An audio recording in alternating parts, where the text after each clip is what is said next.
First, a police chase stretches on for miles before coming to a dramatic end along a Detroit street.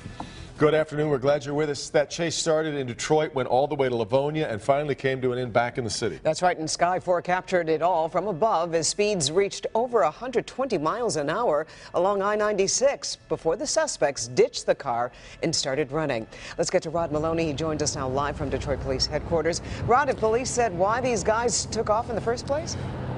Well, yeah, the seeds to this chase were planted back on Monday. There was a shooting on Detroit's east side, and they had been looking for this white Charger for the last couple of days. Well, they found it this morning just before noontime, and that's when this all began.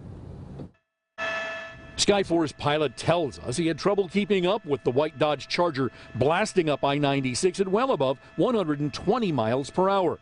Detroit Police Captain Harold Rashawn said the driver clearly didn't want to cooperate with officers when they first found the car that they were looking for near Greenfield and Grand River. They attempted to stop the vehicle. The vehicle rammed one of our vehicles and took off, and that's when the chase started. The crazed chase then zipped on and off the highway and in and out of traffic, and was actually two. At first, Detroit police, who, when it got out of hand, followed procedure and backed off. But then Livonia police picked up the car about 10 minutes later, the white Charger blasting back into Detroit, where Michigan State Police and Detroit PD were after the car yet again.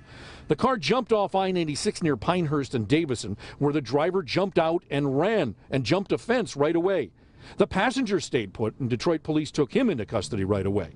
There was a ground search. The canine and officers with shotguns drawn looked for that driver throughout this neighborhood. It certainly grabbed the neighbors' attention as they watched the scene play out. It was unnerving to see 30 cars coming in there on my street, and I know what happened. But I know the way crime is now, I knew it was something drastic.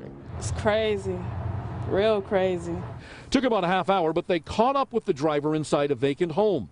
Both men will face multiple charges after DPD sorts out the details.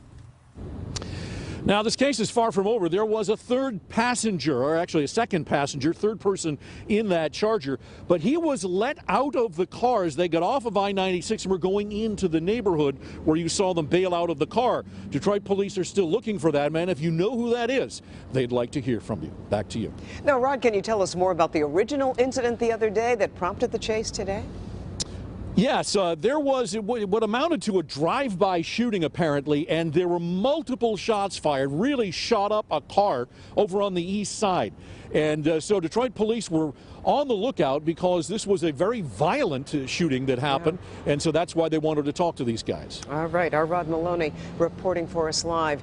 And we should tell you we've posted the uncut video of the chase from Sky 4. You can find a link at the top of the homepage. Just go to clickondetroit.com.